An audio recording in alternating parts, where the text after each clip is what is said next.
अस्सलाम वालेकुम। मैं डॉक्टर मुजीबुल हसन और आप लोगों को खुश आमदीद कहता हूँ अपने इस यूट्यूब के चैनल पर। आज इस वीडियो के अंदर हम डिस्कस करेंगे सैबल सरलाटा होम्योपैथिक मेडिसिन के बारे में। सैबल सरलाटा जो कि एक फेमस होम्योपैथिक मेडिसिन है, ये इस्तेमाल कराई जाती है प्रोस्टेट जब काफ़ी ज़्यादा इनलार्ज हो जाता है, तो उस कंडीशन में इसका काफ़ी ज़्यादा हमें क्विक रिज़ल्ट देखने में रहा होता है। इसके अलावा इस मेडिसिन को फीमेल्स में भी अप्लाई कराया जाता है, स्पेशली यंग गर्ल्स में उनके ब्रेस्ट की डेवलपमेंट के हवाले से सैबल सरलाटा काफ़ी ज़्यादा इम्पोर्टेंट रोल प्ले करती है। अब इस मेडिसिन का बेसिक पर्पज़ इस तरह होता है कि जो हमारे जिस्म के अंदर फाइबर्स टिश्यूज़ पाए जा रहे होते हैं, उनकी ग्रोथ के लिए ये मेडिसिन काफ़ी ज़्यादा अपना इम्पोर्टेंट रोल प्ले कर रही होती है। इस वीडियो में हम सैबल सरलाटा होम्योपैथिक मेडिसिन के हवाले से डिटेल के साथ डिस्कस करेंगे और जिन कंडीशंस के अंदर इस मेडिसिन को इस्तेमाल कराया जाता है उस रिलेटेड भी हम डिटेल के साथ डिस्कस करेंगे। लेकिन पहले आपसे गुजारिश है कि अगर आप इस चैनल के ऊपर फर्स्ट टाइम आए हैं तो चैनल को लाजमी सब्सक्राइब कीजिएगा और साथ बेल आइकन की घंटी को लाजमी प्रेस कर लीजिएगा, ताकि इसी तरह की इन्फॉर्मेटिव वीडियोस होम्योपैथिक मेडिसिन के बारे में आपको मिलती रहें। अपने ट्रीटमेंट के हवाले से अगर आप मेरे साथ रब्ता करना चाहें तो कुछ फ़ीस पे करने के बाद आप व्हाट्सएप के ऊपर इस दिए गए नंबर पर मेरे साथ रब्ता कर सकते हैं। सैबल सरलाटा जो होम्योपैथिक मेडिसिन है, इसका बेसिक जो मेन असर होता है बॉडी में, जो ग्लैंड्स होते हैं उनके ऊपर इसका काफ़ी ज़्यादा रिजल्ट देखने मिलता है। जैसे कि मेमरी ग्लैंड्स जो फीमेल्स के अंदर पाए जा रहे होते हैं, जिन फीमेल्स में हम देखते हैं कि उनके जो ब्रेस्ट के टिश्यूज़ होते हैं वो काफ़ी ज़्यादा अनडेवलप पाए जा रहे होते हैं या काफ़ी ज़्यादा वीक पाए जा रहे होते हैं,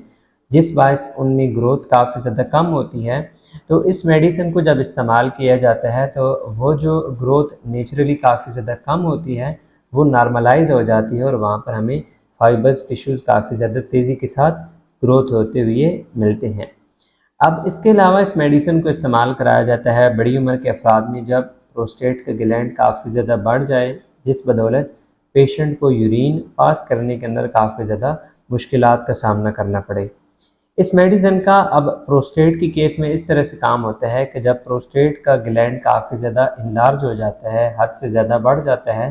तो जो छोटे पेशाब की नाली वहाँ से गुजर रही होती है वो काफ़ी ज़्यादा सुप्रेस हो जाती है। जब वो काफ़ी ज़्यादा दब जाती है तो ये मेडिसिन उस दबी हुई नाली के जो टिश्यूज़ डेड हो जाते हैं उनको दोबारा से रीग्रोथ करती है और फिर आहिस्ता आहिस्ता जो साथ प्रोस्टेट का ग्लैंड काफ़ी ज़्यादा इनलार्ज हुआ हुआ होता है वो भी सिकुड़ने लग पड़ता है इस मेडिसिन से, और फिर इसके बाद पेशेंट को यूरिन काफ़ी ज़्यादा ईजीली पास हो जाता है। अब मोस्टली पेशेंट्स में स्टार्टिंग के अंदर जो सिम्टम्स डेवलप होंगी, जब भी उनका प्रोस्टेट काफ़ी ज़्यादा इनलार्ज आहिस्ता आहिस्ता हो रहा होगा, तो उसमें वो कभी कभार ये फील करेंगे कि रात के टाइम अक्सर औकात उनको बार बार यूरिन आता हुआ महसूस होगा, लेकिन जो ही वो वाशरूम के लिए जाएंगे तो यूरिन काफ़ी ज़्यादा कम मिकदार के अंदर खारिज होता होगा। अब इस तरह जब कुछ अर्सा गुजरता है तो इसमें पेशेंट्स में मज़ीद ये देखने मिलता है, क्योंकि जब यूरिन इजीली फुल पास नहीं हो रहा होता तो जो ब्लैडर की इंटरनल लेयर होती है, इंटरनल वाल होती है, वो काफ़ी ज़्यादा इससे डैमेज होने लग पड़ती है। इसकी मिसाल आप इसी तरह से ले सकते हैं कि जैसे एक तेज़ाब नुमा चीज़ को अगर किसी बंद जगह के ऊपर किसी बंद डब्बी में काफ़ी ज़्यादा अरसे तक रखा जाए तो वो जिस डब्बी में बंद होगा आहिस्ता आहिस्ता अंदर से उसी डब्बी को ख़राब करने लग पड़ेगा या काफ़ी ज़्यादा मुतासर कर देगा। सेम यही कंडीशंस हमारे ब्लैडर की होती है कि जो हमारे ब्लड का वेस्ट मटेरियल हमारे किडनीज रिलीज़ करते हैं वो सारा स्टोर होता है ब्लैडर में, और फिर ब्लैडर से आगे यूरिन की फ़्लो में साथ खारिज हो रहा होता है। अब जब पेशेंट का प्रोस्टेट काफ़ी ज़्यादा इनलार्ज हुआ हुआ होगा और उस बदौलत पेशेंट का जो यूरिन होगा वो उस तरह से खारिज नहीं हो पा रहा होगा, तो जो ये वेस्ट मटेरियल होगा या टॉक्सिक मटेरियल होगा ये काफ़ी ज़्यादा लंबे टाइम तक ब्लैडर के अंदर स्टोर हो जाएगा। इसी बदौलत ही पेशेंट को अपने मसाने में भी काफ़ी ज़्यादा दबाव फील होने लग पड़ेगा, या पेशेंट को मिजाजन इस किस्म की सिम्टम्स महसूस करने पड़ेंगे कि जैसे कि वो काफ़ी ज़्यादा बेरहम सा हो गया हो, या अगर कोई शख्स उसके साथ हमदर्दी करे तो उसे काफ़ी ज़्यादा ये नागवार गुजरेगा। या इसके अलावा इस तरह के पेशेंट्स को अपना सर भी काफ़ी ज़्यादा भारी भारी फील होता है। अब इसकी मेन रीज़न यही बन रही होती है क्योंकि जो हमारा मेटाबॉलिक सिस्टम होता है वो उस तरह से प्रॉपर वर्क नहीं कर पा रहा होता। तो जब ये टॉक्सिक मटेरियल एक जगह के ऊपर अंदर जमा होने लग पड़ता है तो फिर इसके बद असरात काफ़ी ज़्यादा देखने मिलते हैं। तो इसी बायस से पेशेंट का जो सर होता है वो भारी भारी रहने लग पड़ता है। अब ऐसे केसेस में सैबल सरलाटा होम्योपैथिक मेडिसिन के साथ एपस मेलिफिका क्यू पावर के अंदर इस्तेमाल कराई जाती है। दोनों मेडिसिन को जब क्यू पावर में इस्तेमाल किया जाता है तो जो प्रोस्टेट इनलार्ज होता है वो आहिस्ता आहिस्ता सिकुड़ जाता है और पेशेंट का यूरिन ईजीली पास हो जाता है। अब जब पेशेंट को यूरिन ईजीली पास होगा तो उससे पेशेंट का जो ये सर भारी होने वाली कैफियत होगी या पेशेंट को अपना मिजाज काफ़ी ज़्यादा एबनॉर्मल सा फील होगा, चिड़चिड़ा महसूस हो रहा होगा, इन तमाम तर कंडीशन में वो काफ़ी ज़्यादा ख़ुद को रिलीफ फील करेगा। सेबल सरलाटा होम्योपैथिक मेडिसिन को उन मेल पेशेंट्स में भी अप्लाई कराया जाता है जिनके स्क्रूटम में काफ़ी ज़्यादा स्वेलिंग देखने में मिल रही हो। अब ऐसी कंडीशन के अंदर भी पेशेंट का जो यूरिन होगा वो काफ़ी ज़्यादा मुश्किल से पास होगा और यूरिन पास करते हुए पेशेंट को काफ़ी ज़्यादा दर्द फील होता होगा।